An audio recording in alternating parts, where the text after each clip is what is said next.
Without further ado, I'd like to welcome you, teachers and students, honorees and friends, rabbis and rebbethans. Good evening and welcome to the Lubavitch Mesivta of Chicago 16th anniversary dinner. Overlooking the runway of O'Hare International Airport, the 6th largest airport in the world. It's interesting to note that the larger the plane, the longer the runway it should have. On that note, the same is true about education. The greater the task in life, the greater the mission one has, the greater the education must be. To educate the young men and give them the task of leadership of the next generation, it is necessary to have a tremendous education, one which will prepare them for this lofty task. This education is given to the students of the Lubavitch Mesivta of Chicago. The Mesivta thrives amongst a network of educational and social service institutions across of Illinois under the guidance and leadership of Rabbi Daniel Moskowitz. We ask Rabbi Daniel Moskowitz, Regional Director of Lubavitch Chabad, to share words of greeting and inspiration. Following Rabbi Moskowitz, we will hear from Rabbi Eli Nosson Silverberg, the Rosh Yeshiva, who will be speaking and representing the teachers and Hanhala of the Mesivta. Without further ado, Rabbi Moskowitz.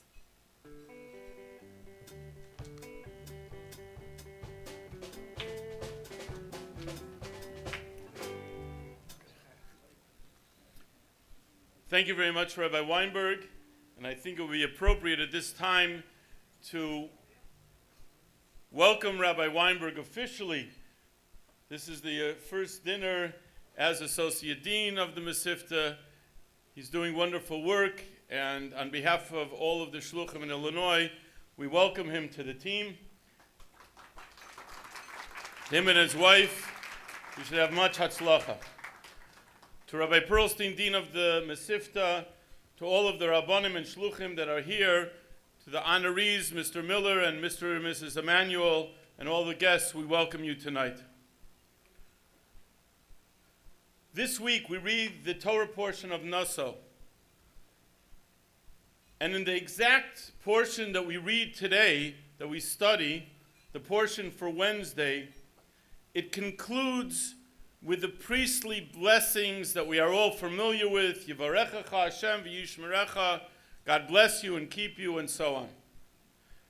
And the Rebbe pointed out that many mitzvahs that talk about the reward are connected with an act.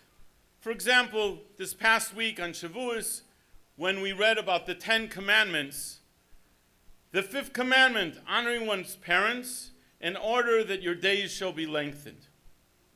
However, when it comes to these birchas kohanim, the blessings from the kohanim, there's no prerequisite. There's no condition.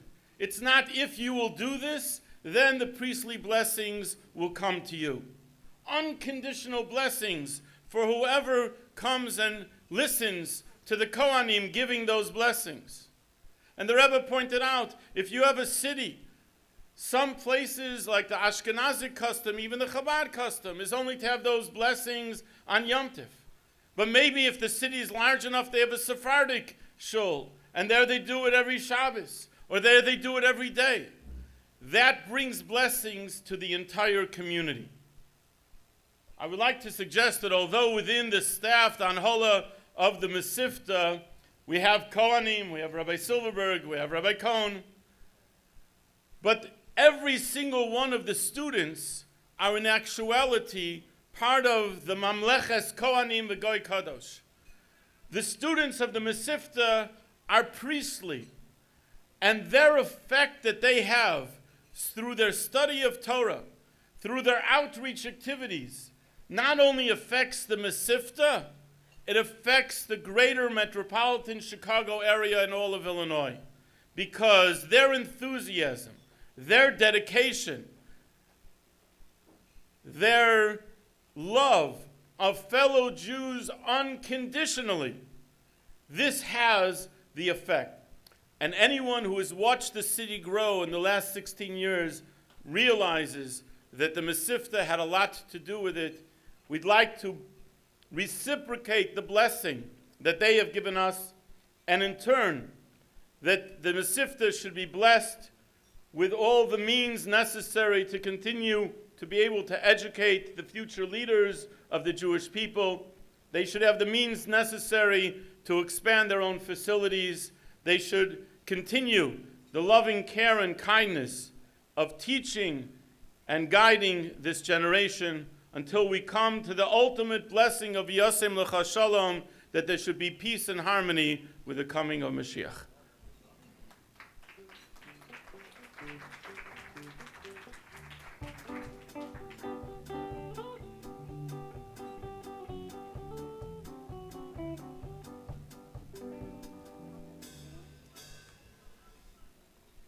Thank you, Rabbi Moskowitz. Thank you, Rabbis Perlstein and Weinberg, for another successful dinner. Baruch Hashem. Thank you, everyone, for coming. And a special thank you for whoever will listen to my words. It's always a daunting task to engage an audience, a group. But I think I'm doing better tonight than a couple nights ago when my speaking engagement was 3 o'clock in the morning in Bnei Ruvain.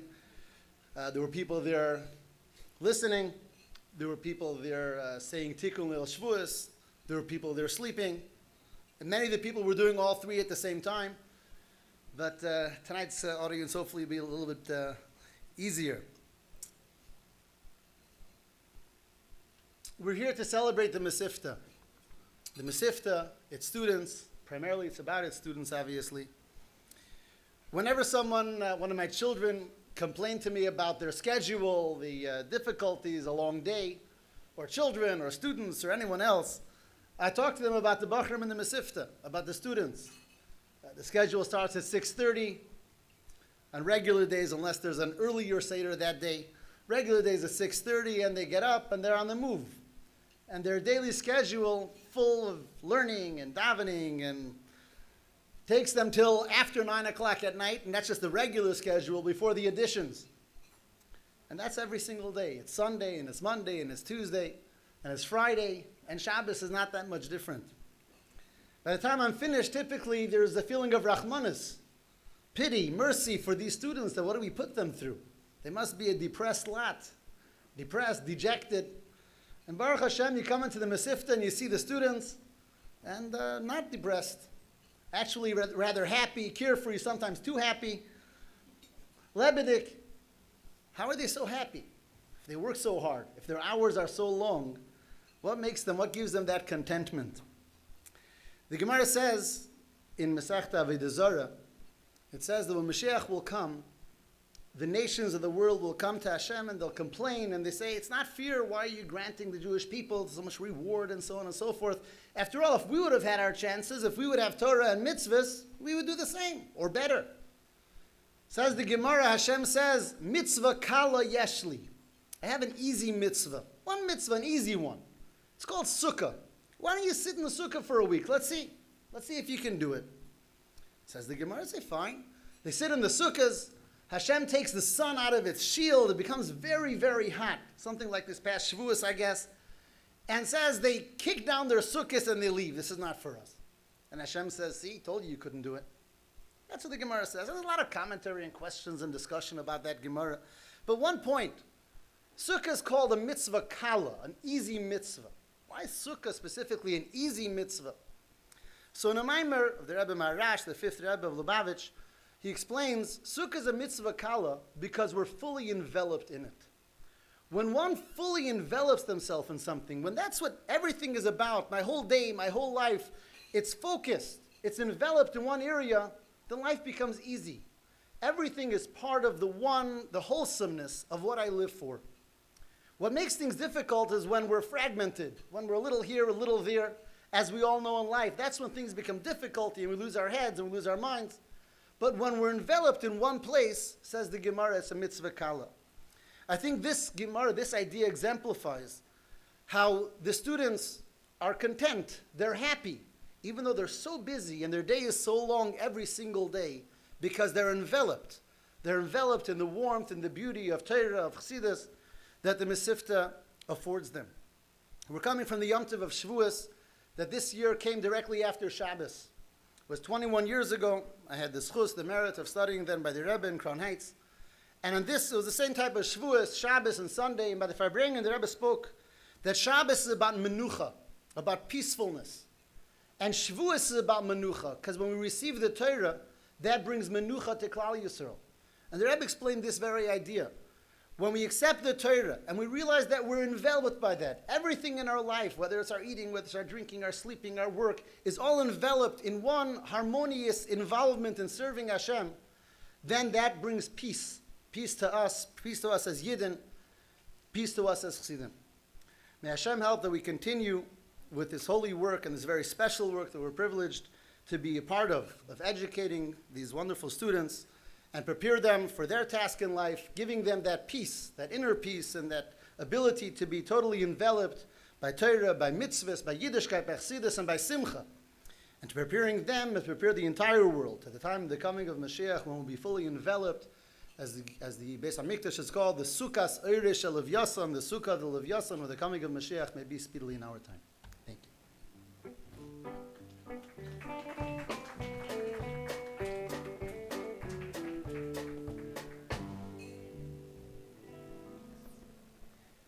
Thank you, Rabbi Silverberg. Friendship. Our sages tell us, better a good friend than a distant brother.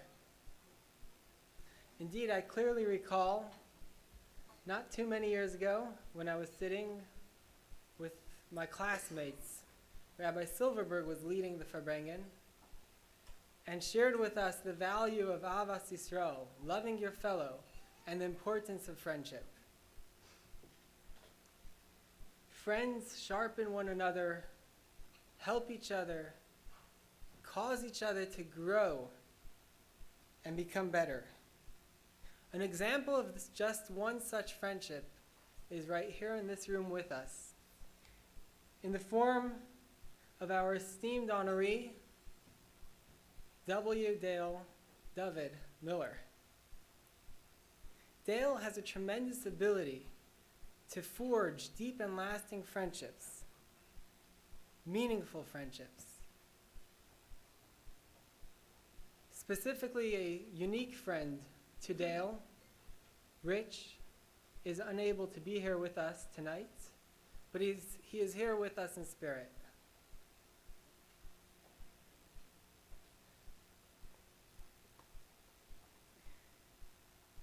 Dale is one of those unique individuals, rare people, who combine a brilliant mind and a warm and sensitive, caring heart.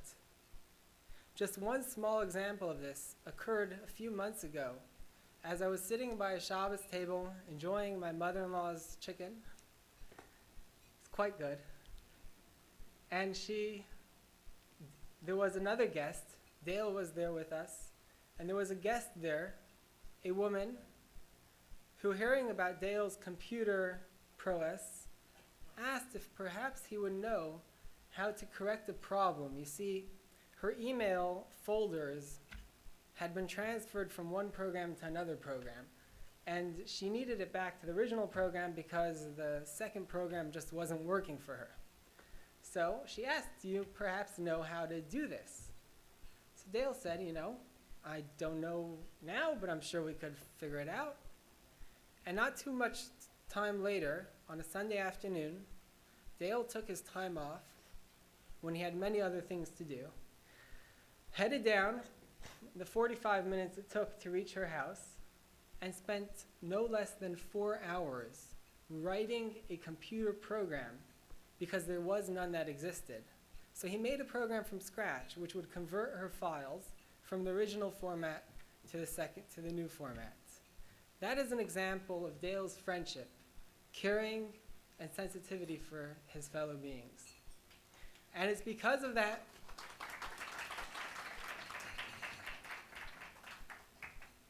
it is because of his friendship with the Mesivta students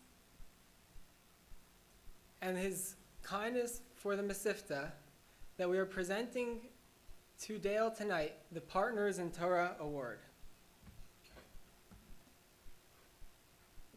And it reads, Partner in Torah Award presented to W. Dale Miller for his dedication to the Mesivta and to Jewish education by the Lubavitch Mesivta of Chicago, Rabbi Moshe B. Pearlstein Dean. I ask Dale to please come up and receive his award, and I ask Rabbi Pearlstein to please join me at the podium.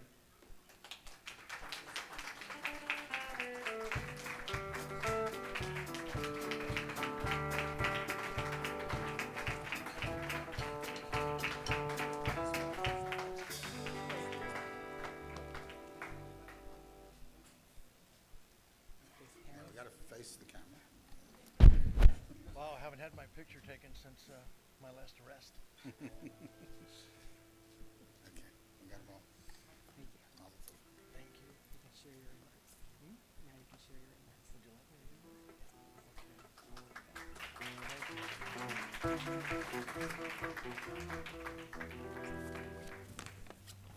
Thank you very much. And the young lady back there, Dale's really he's not a bad guy. Okay? I guess the number one question that's been asked tonight is, wow, how did you hook up with these guys? Well, I too am a black hatter. It's just, I'm a black hatter of a different venue. I'm a black hatter that is engaged by the government. You guys are black hatters that's engaged by a larger, more powerful government. But we're all in this together. The way that it happened for me, it was the second time in my life I'd ever had somebody walk up to me and say, "Are you Jewish?" Now, the first time, I do remember it well. I grew up in Appalachia, North Carolina, which is way back up in the hills. And it was about a small community of about 300 Jews that lived in amongst all the Klansmen and bigots. And I actually had a guy walk up to me one time and he goes, "Are you Jewish?" And I said, "Absolutely." And I did learn sometimes that's not a good thing to say. 3 days later, getting out of the hospital, I met him again. And then I'm walking in Highland Park some 45, 50 years later, and two little guys, where's my guys? There you are. Two little guys walk up to me and they go, "Are you Jewish?" Well, I looked at them and I figured soaking wet, they were 120 pounds. So I said, "Yeah, what about it?" I come to find out they were Jewish too. And then one thing led to another. Rabbi Weinberg got involved in my life, and he asked me, "When's the last time you put on the tefillin?" And I said, "Wow, I don't remember." Well, actually, I did remember. It was several years before when I'd met another Lubavitch rabbi, Eli Bernstein from New York, and he was young. He was 24, 25, and he was just vibrant. And then here comes another one. So he got to me tefillin, and it's been every day since we first put it on. Oh, wait, I'm not done. I'm actually writing a book about this. It's called 200 plus ways to put on the tefillin. I promise you, you can do it differently every single day. And the boys yell at me. But mathematically speaking, you cannot wrap it 15 times. There's just not enough leather. It's been a real treat having these guys in my life. But it's been more of a treat with two people. And I appreciate the award. It means a lot. But I can't accept it. I personally cannot accept it. It's not my award. You don't measure a person by what they've done or what they've accomplished. And if you look at me, all I've ever done is write computer programs, and I'm a math geek and I'm a computer scientist. But I'm basically not a good person. You know, you get trapped in wars, you get trapped in all kinds of things. But boy, do I make good friends. So I will not accept this award, but I will accept it on behalf of the two strongest, most powerful people in my life, my wife, Susan, and my best friend, Rich. They are the ones, without a doubt, that make me enjoy getting up every day.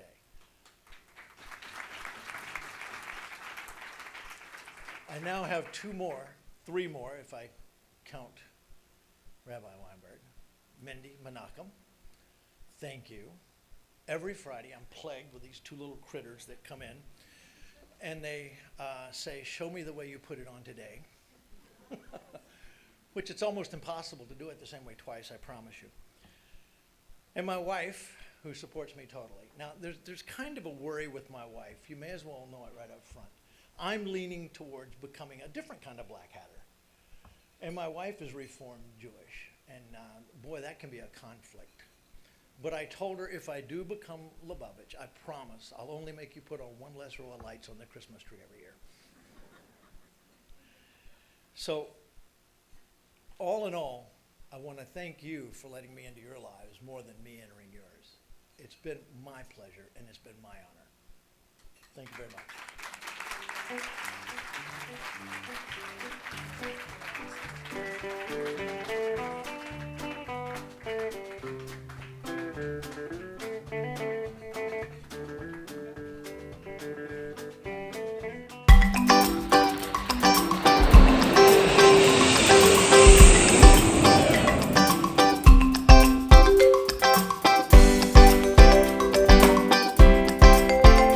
Meeting people, to learning with people, and to fill in all kind, anything from A to Z to make Yiddishkeit more accessible in this area.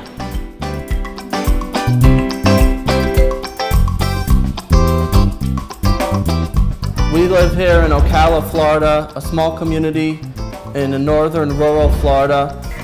When we first moved here, there was very little for the Jewish community. There was no kosher food. There was no education of any sort. There wasn't even a JCC. Now, we moved down here. We now have a regular minyan on Shabbos and Yantif. We have regular ongoing adult education classes. We have programs for children. And it's already a Jewish feeling in this town, which until now never felt that way.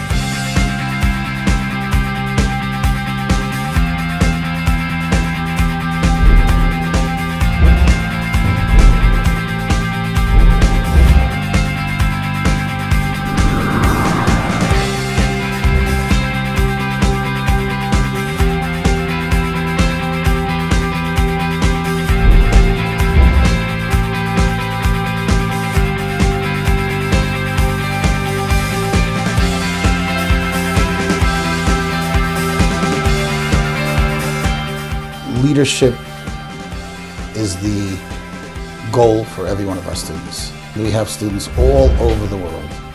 Today are leaders in education, pulpit rabbis, leaders in adult education, leaders of communities, and leaders in outreach. We have them literally dotting the globe.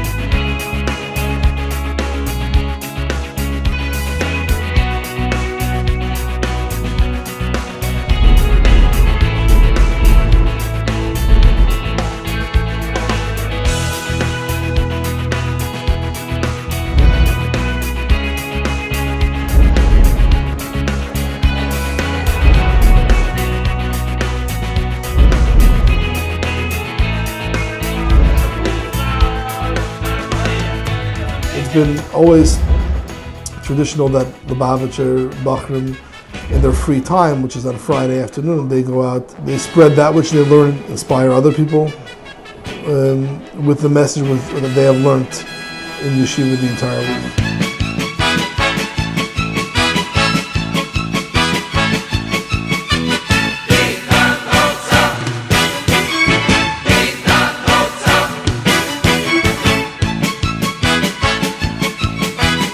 I served in the Circuit Court of Cook County for 20 years. I was a judge. And on Friday, the Friday boys would come to see me. And Shirley was the first of the Friday boys that actually came to see me. On the first week that we met Judge Jaffe, he welcomed us into his chamber and began to speak to us to find out what two young students are doing going around through Daily Center, the back offices by the chambers, visiting the Jewish judges. And we began a very, very close relationship. Rather than just laying tefillin for 2 minutes and then sending him out, I would make special time for him on Fridays, and we would sit and we would talk maybe for 15 minutes, 20 minutes, and I would question him, he would question me, he would tell me his philosophy of life, I would tell him my philosophy of life, and we would go back and forth, and I found him to be just a great individual, and I could see he was headed for greatness. And it's been one of the pleasures of my life, actually talking to Shirley. Judge Jaffe and myself, we talk very, very often on the phone and have very, very long conversations throughout my years, whether I was in LA, back in Crown Heights, in Alitera, or even in Svas. And even after I got married, I had the privilege of visiting him at his home and him being able to play with my children. Our connection has been something which we cherish.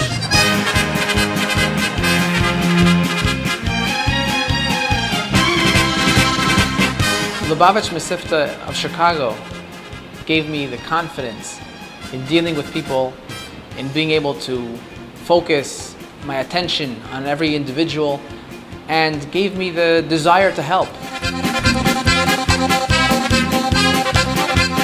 We try to offer the students a very, very solid structure here while they're here in yeshiva, but also while they go out and meet other people in the community. They're all around to be mentioned. So I guess our philosophy, to sum it up, would be that we try to create bachrim that are devoted and dedicated to a higher cause, to not only to themselves but to serving others, and to be strong, committed Yidden.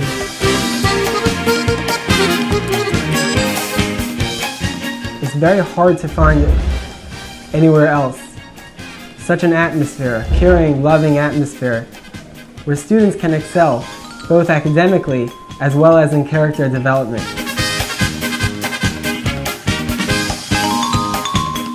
My days in Lubavitch Mesivta of Chicago were from the best days in my life. We had the best teachers and educators, and overall it was a place where I was able to grow and turn into what I am today.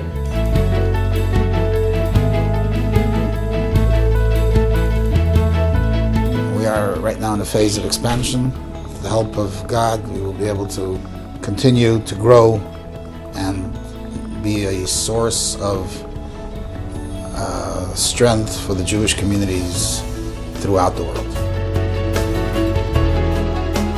The Mesivta could not exist without its partners.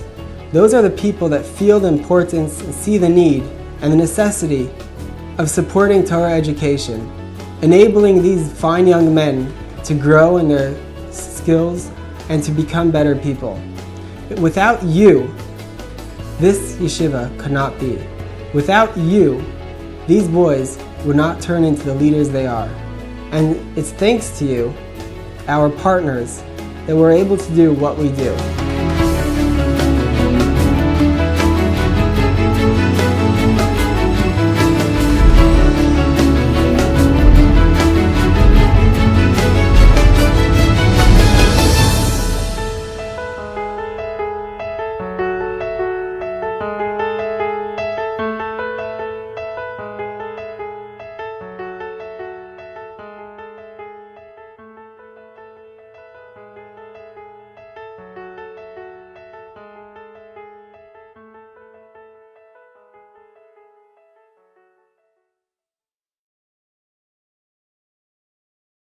So a very big Yasher Koach goes to Rabbi Moshe Wolf and Mayor Chaim Rosenberg for your guidance and friendship. Thank you. And a thank you to Rabbi Gershon Eichhorn and Spotlight Design for your assistance with invitations and everything else. And a thank you to Moshe Roskin for the beautiful video. Right now we will have some musical entertainment by 3 of our students while you continue to enjoy your meal. I'll call up the 3 students.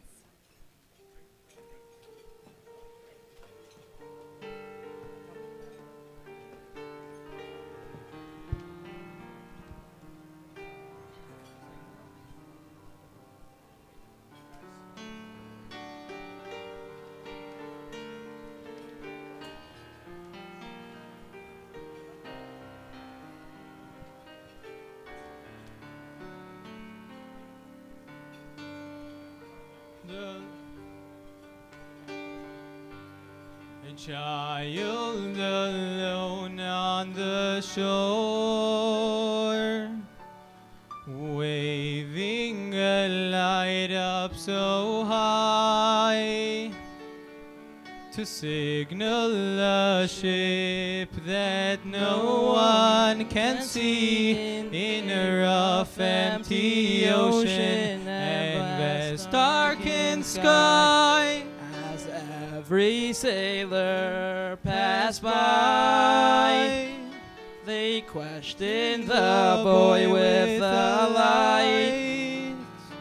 Why, little one, do you stand at your post? There is nothing and no one in sight.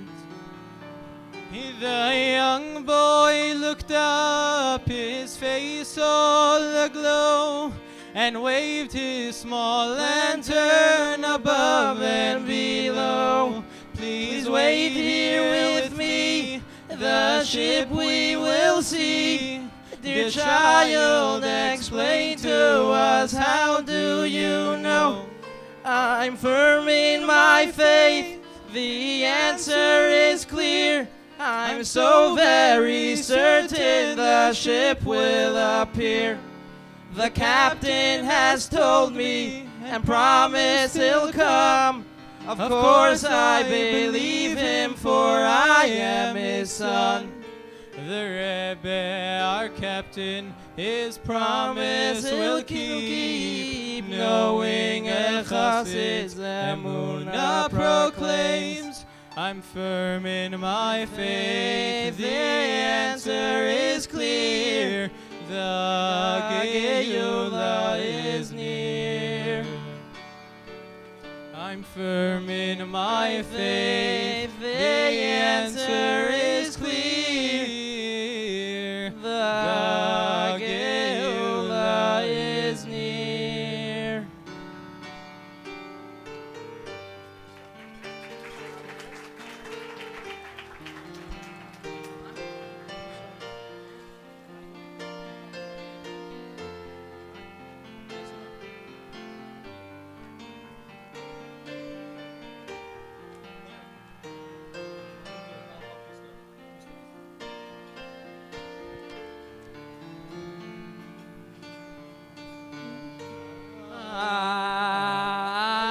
Animus me Yidais B'Shirim Arawaikiye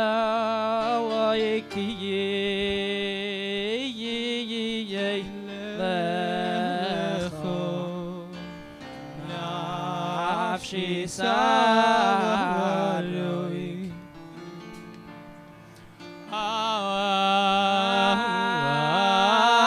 Animus me Yidais B'Shirim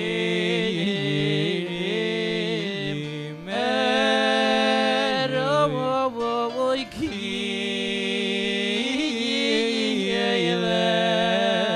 Lecho Nafshi Saroi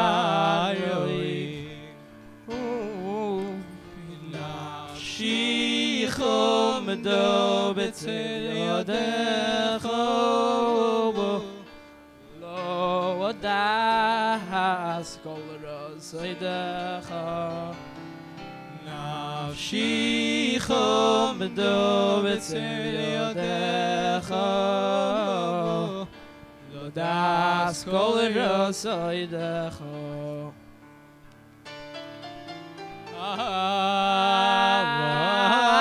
Nimm's me Lois V'shiri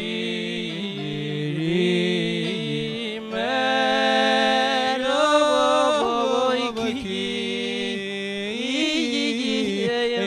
Elecho Nafshi Savaroi.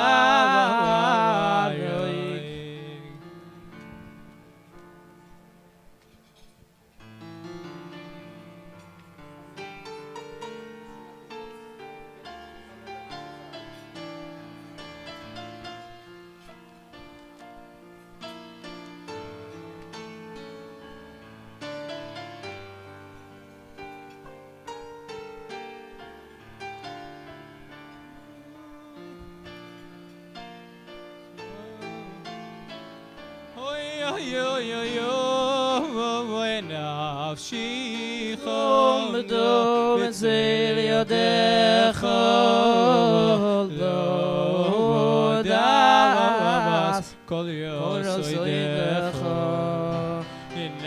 נפשי חומדו בצל ידך לא דאס כל יסוידך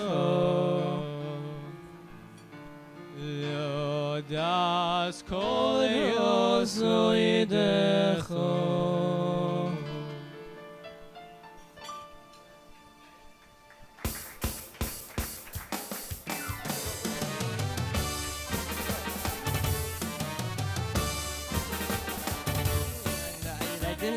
Ay ay ay dum ay ay ay ay ay ay la la la la. Dum da da da da dum ay ay ay ay ay ay. Oh yeah yeah yeah dum da da da da dum da da da da da da da dum. Yeah yeah yeah yeah yeah dum da yeah yeah dum ay ay ay ay ay ay. Oh yeah yeah yeah yeah dum ay ay ay dum ay ay ay ay da da da dum. Oh yeah yeah yeah yeah dum ay ay ay ay dum ay ay ay ay. Oh yeah yeah dum la la la.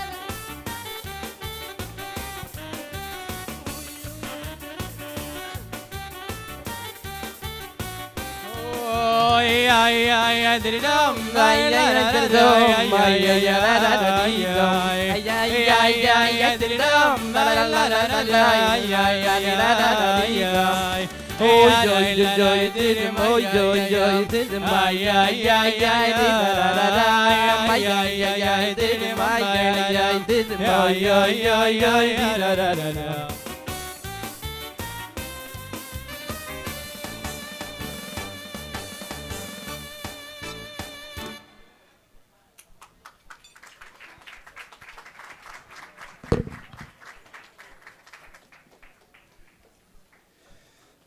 Ooh. Lights are a little too strong for my eyes, if you can. Before I begin my remarks, I want to offer a special thank you to a few people who are most responsible for the success of this dinner. First, Rabbi Avremel Hershkowitz, our administrator, who dealt with all aspects of the dinner. You know, maybe you can lower it. It's okay. The less they see of me, the skinnier I am. He gets the job done quietly and thoroughly.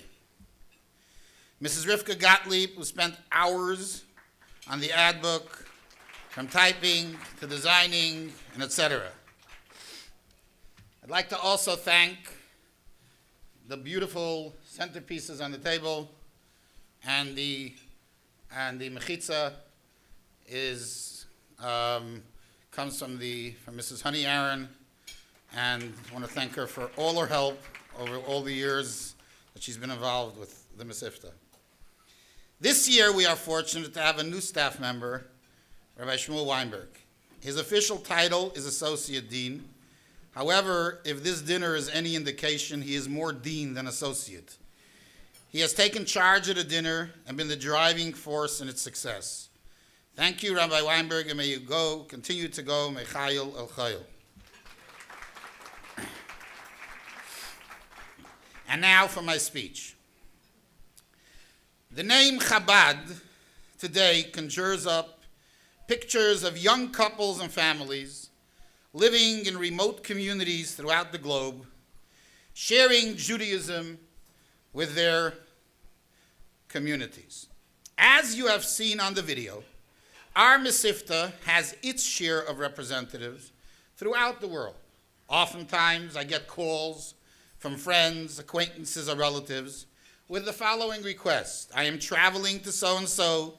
Can you contact the local Chabad representative for this or for that? Why do they do it? Why do young couples leave their comfortable surroundings, community, family, and friends to take on the challenges of remote places, often distant in space and in lifestyle?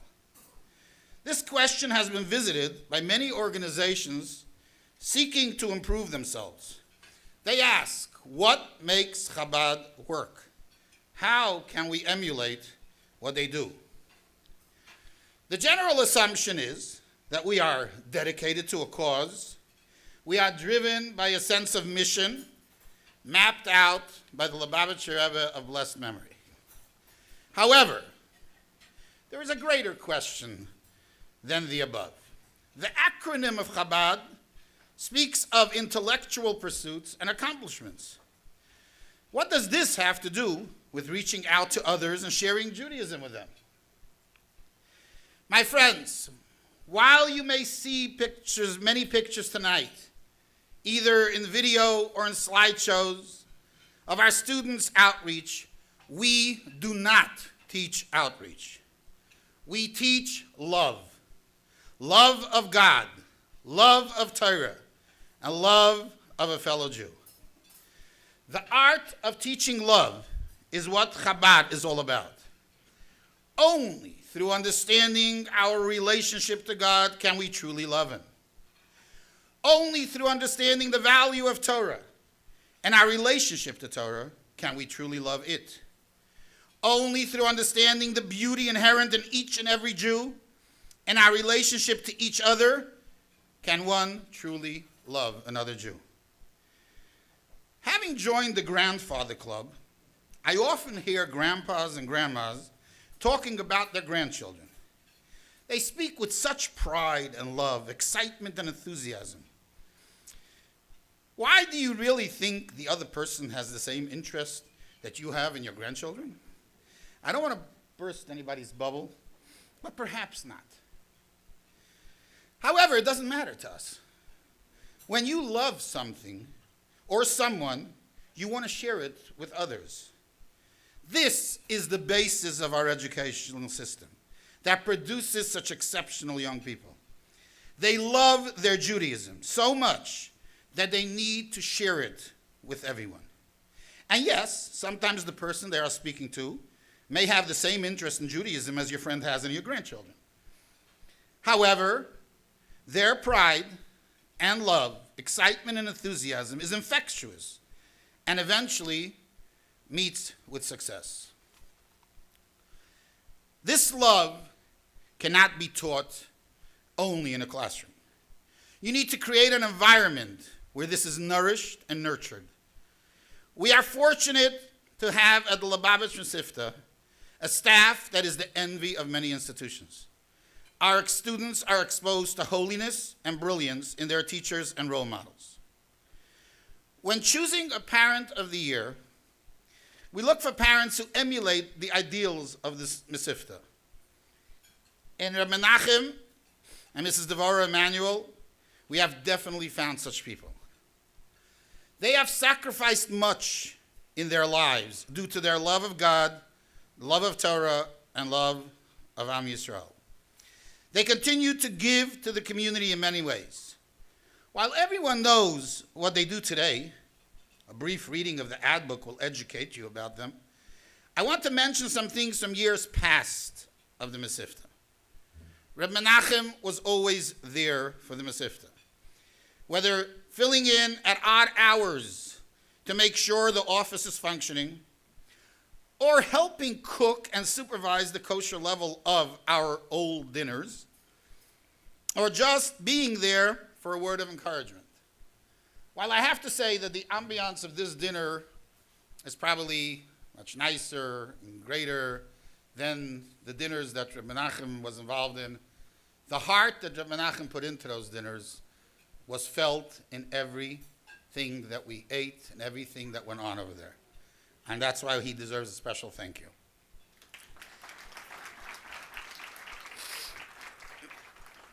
Throughout the years, he found time, along with their son Shmuel David, to come learn every Sunday as part of the Sunday evening learning program. Mrs. Emanuel has made herself available to review our books. I won't tell you her comments about those.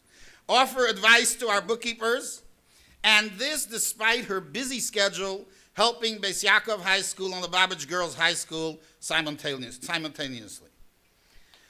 It is truly my honor and privilege to call Reb Menachem and Mrs. Emanuel to come up and receive the Parent of the Year Award. I'll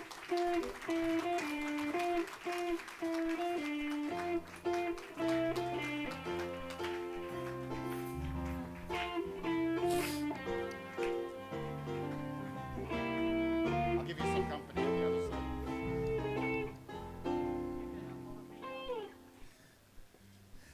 The award reads, Lubavitch Mesivta, Chicago, Parents of the Year presented to Menachem and Devorah Emanuel for the dedication to the Mesivta and to Jewish education. By the Lubavitch Mesivta, Chicago, 9-7-5772, May 30th, 2012.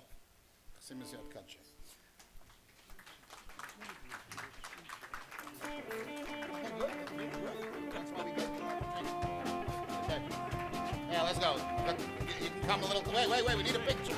You gotta stand there. We got a picture. There is, we got the picture.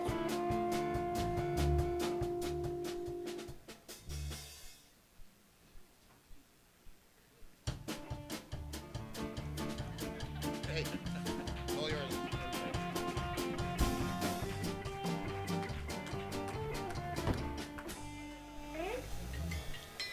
Good evening, and thank you all for coming.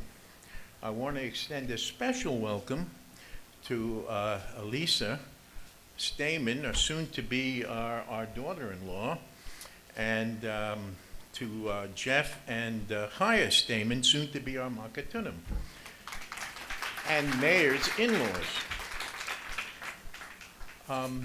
When I was first asked whether we would consider being the honorees, or among the honorees, I immediately said, it's about time.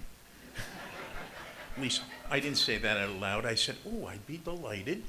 But Rabbi Perlstein, you have to work on Devorah. It took a number of weeks because she was very adamant, and she can be very adamant at times. And in the end, the only thing that turned her around, because I was going to be the father of the year and she was going to not participate,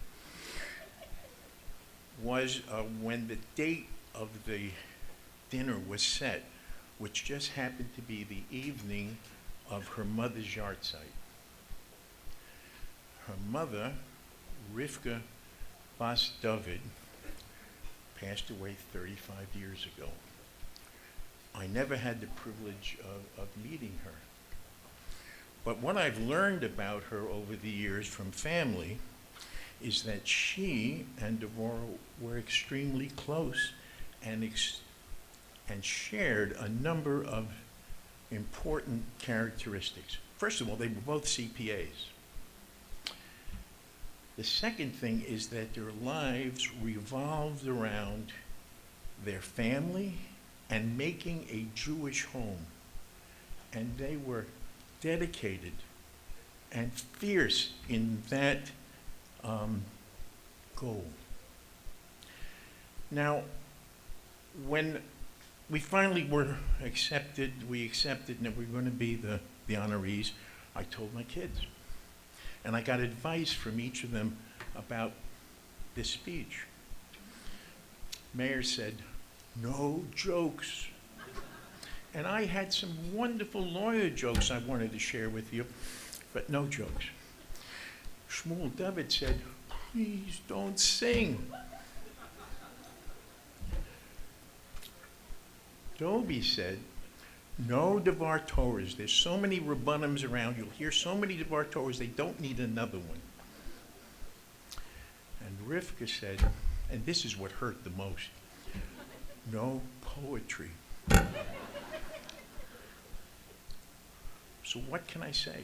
Well, I remembered what my mashpia, Rabbi Sholem Ber Levitin, told me.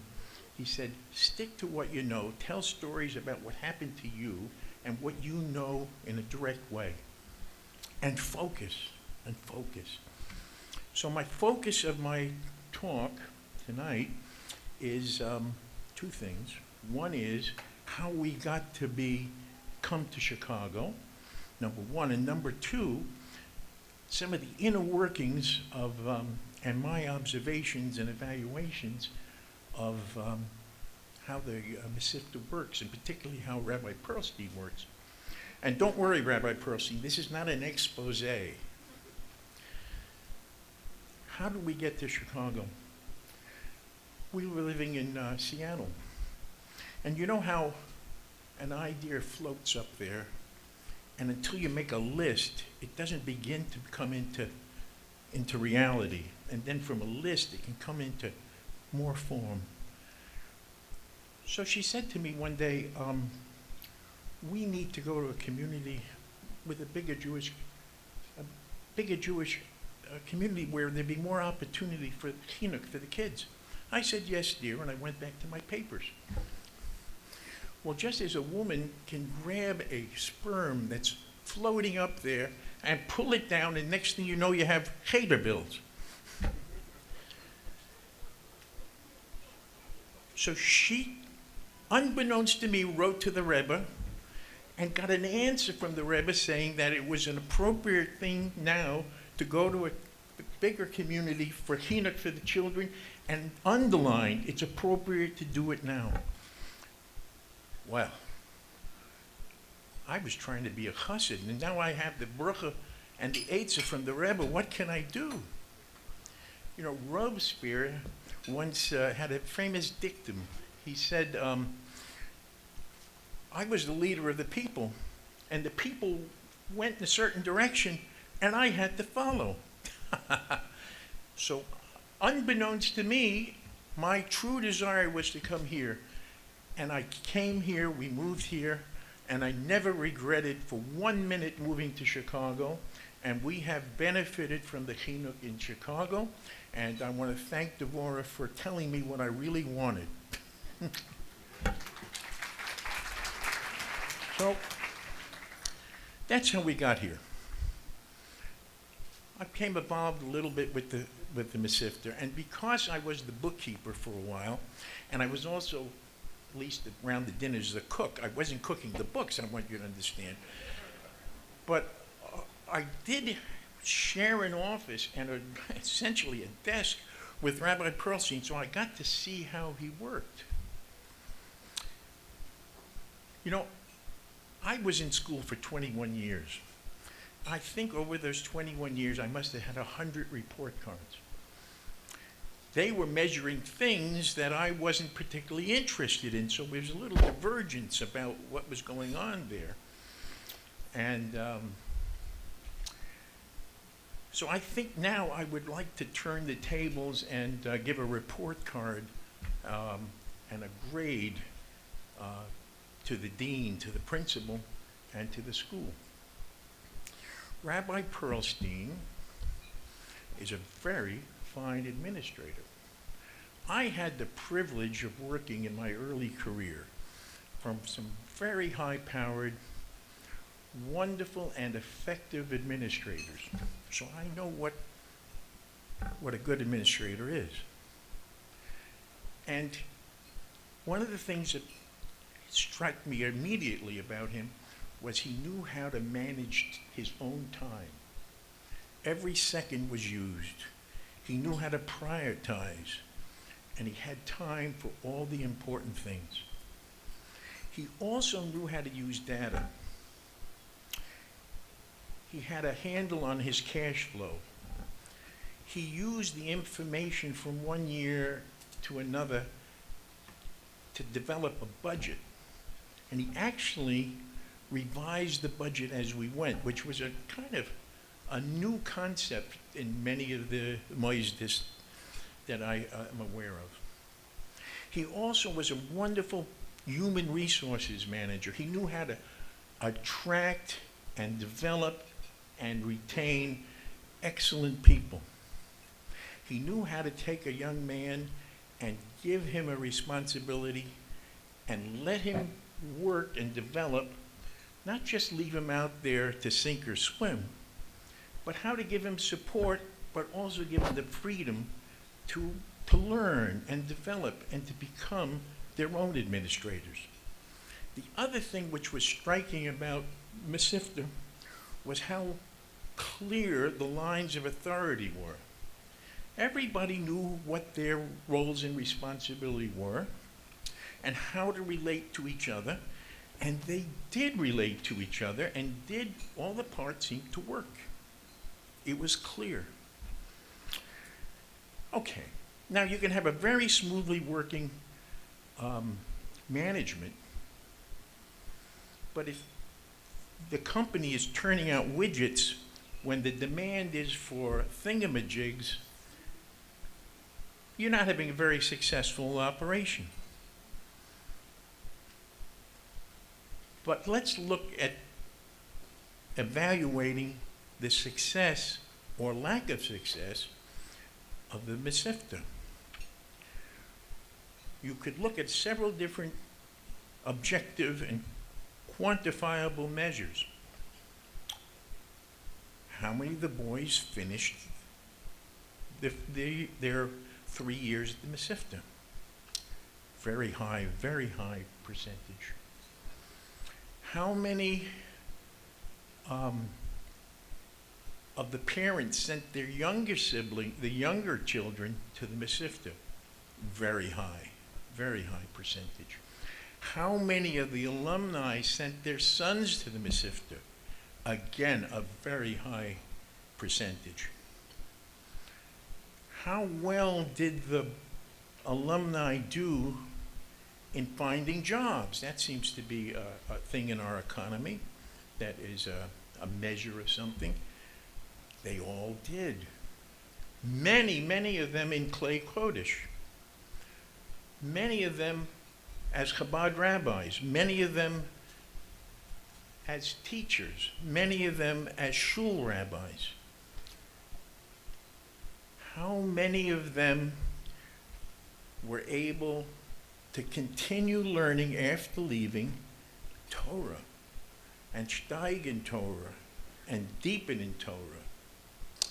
Well, I think if we actually did a survey, there would be a very high percentage. And then the most important measure of any institution is how well did it meet its goals and its objectives. How did it fulfill its mission? And the mission was to carry the word of Chabad and the message and vision of the Rebbe all over the world. And we have alumni in 6 continents carrying out the work of the Rebbe. How well are they teaching Torah? These are the measures, and I think on every one of them, you'd have to score the Mesivta a success. Now, I'm very proud that my son is now about to graduate. His development, his deepening of his understanding and desire to go further in Torah learning has been very heartening for me. All of these things make me very, very proud to have been associated with the Mesivta, and very proud to be here today to welcome you and thank you for the support of the Mesivta's work. Thank you.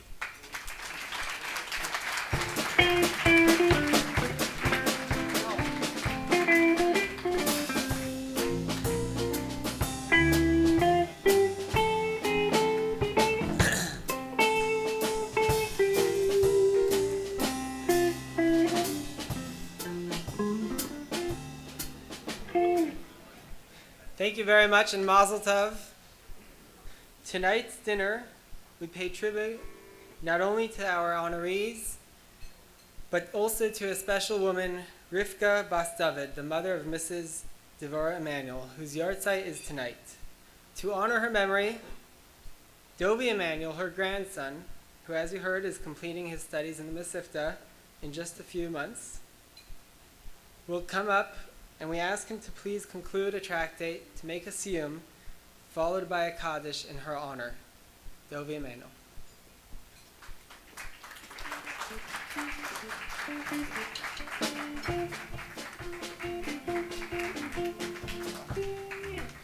You may be wondering why I'm coming from the women's side. I'm also wondering the same thing. I would expect Rabbi Perlstein to be on top of this. First of all, good evening. First of all, Mazel Tov, and thank you to Rabbi Perlstein, the whole entire yeshiva faculty. You know, I'd like to give a very special thank you to Rabbi Perlstein. It takes a lot of work to convince my parents that being an honoree by the Mesivta dinner is an honor. You guys are celebrating the 16th year. Mazel Tov. When hearing from a teacher, a principal, or a dean speak about yeshiva, it may sound a little like an advertising pitch, if you know what I mean. So it's always a good thing to hear from the students. And don't worry, I wasn't paid. If anything, I had to pay. My parents even had to pay even more for me to speak. So I have no agenda except to convince you to give money. Well, my father was just speaking about numbers, and I'm going to take a little different path. I'm going to try to say that numbers are irrelevant.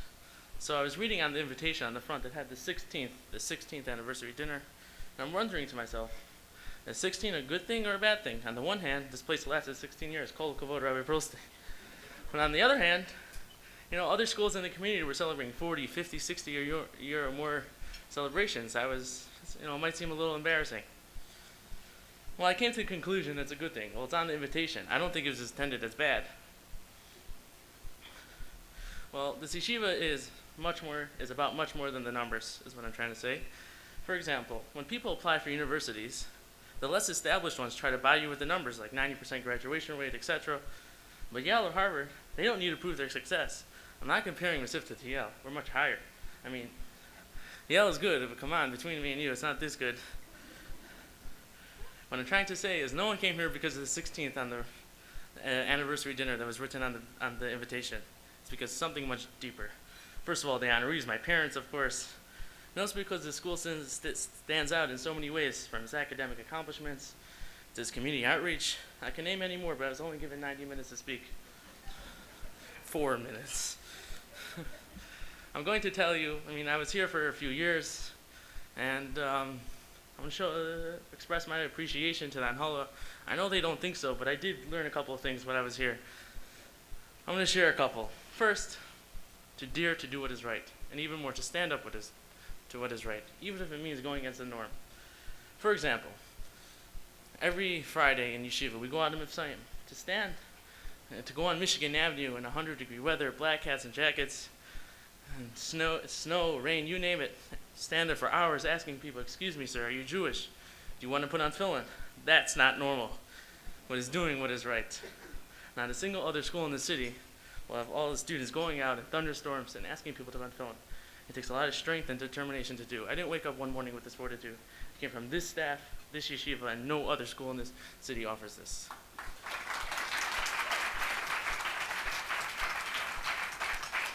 Second, the achdus, the togetherness.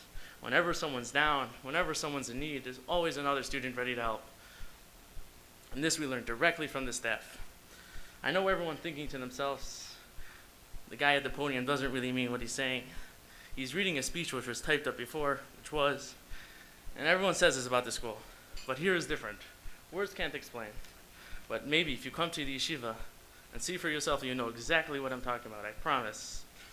I would like to end off here, as a wise man is about to say, caring is contagious. When people care for you, you tend to care for others.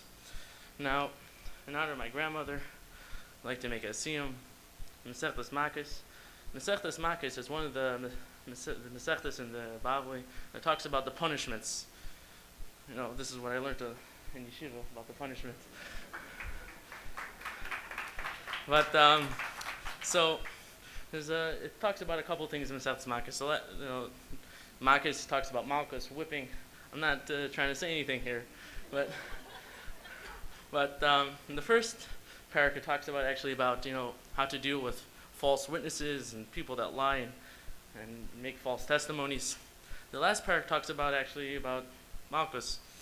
Well, the Gemara ends off with a story which is seemingly totally no connection to the rest of the Mesechtas Makos, but it's a story. Rabbi Gamliel, Rabbi Elazar, Ben Azariah, and Rabbi Yeshua and Rabbi Akiva were once walking. They were walking to Yerushalayim right after the destruction of the first Beis Hamikdash, and they wanted to go see the Beis Hamikdash in its ruins. They got close to Yerushalayim, on top of a mountain. They see Yerushalayim, so they rip their clothing and they start mourning. They walk closer, and they come to the Temple Mount, and they see the Beis Hamikdash and stones lying on the ground, and they see where the Kodesh Kodashim was standing, a fox coming out. So Rabbi Yeshua, Rabbi Yechanan, they start crying. It's a sad thing. And Rabbi Akiva starts laughing and jumping and singing and with joy. So they ask Rabbi Akiva, "Why are you dancing?" And he answers the old Jewish answer, "Why am I dancing? Why are you crying?" So they answer back that it says that a kohen, a priest, is not allowed to be in the Kodesh HaKodashim. Only the kohen gadol, the high priest, once a year is allowed to go in. It's a very holy place. That's where the ark was. So now we see a fox coming out. That's the epitome of bad. That's worse than worse. So Rabbi Akiva answers with a little bit of a lumdiship shot. He says, there's two prophets, Uriah and Zechariah.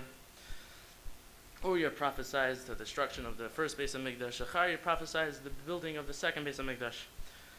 And around that time, right after the destruction of the first Beis Hamikdash, Uriah, it says in the pasuk that Hashem's servants will be Uriah, and they will be the witnesses, Uriah and Zechariah. So Rabbi Akiva asked, what are they doing the same pasuk? One was talking about the first Beis Hamikdash, one was talking about the second Beis Hamikdash. Rabbi Akiva says that if Uriah's prophecy is true, they're dependent on each other, then Zechariah's will be true, the building of the second Beis Hamikdash. So now I see the ultimate bad, the ultimate destruction of foxes walking out of the Kodesh HaKodashim. So now I know that for sure there will always be a next Beis Hamikdash. So the Gemara ends off, B'Lashon Hazeh Amru Lai, and they told Rabbi Akiva like this, Akiva Nechmantu, Akiva Nezmantu, Akiva, you have comforted us, Akiva, you have comforted us. We see a very important lesson we can learn out of here. Don't cry over what happened. You be happy because of something in the future. There's like two ways to look at a thing, a pessimist and an optimist. Rabbi Pearlstein's in between. So, the old phrase, don't cry over spilled milk, be happy that a jewel Oscar down the black. So, I'd like to end off here with a Kaddish in honor of my grandmother. Yiskadav Yiskada Shmei Rabo, Yom Adivra Chirudu Sevyam Malchus Sevyatzma Perkoni V'Kardiv V'Shichei, V'Chayechenu Mechem V'Chayid Kol Beis Yisrael B'Gol V'Zman Kardiv V'Yimro Amen. Yish Shmei Rabo Mevarach Li'olam Me'ol Ma Yisbarach V'Yishtabach V'Yisbar V'Yisraim V'Snasei V'Yissadar V'Yisalev V'Yisalev Shkvib Kuchabrichu Le'emer B'Chaz Choshi Yotzo Tish B'Chaz V'Necham Oso Damigam V'Yalma V'Yimro Amen. Al Yisrael V'Yarabonim V'Yal Tamidein V'Yakol Tamidein V'Yakol Manda B'Razkin Never has started to hold service. I get the kind of Mishabach and Kazrak and I recon as I know the vehicle, the corner of a cut of the going to Shmive and Romain. Each summer, Rabbi mentioned about Kai Malay Bakris or Romain. I said, Shalom, Ram, Yash, Shalom, Bakris or Romain. Yeah. Toby, smile for the camera.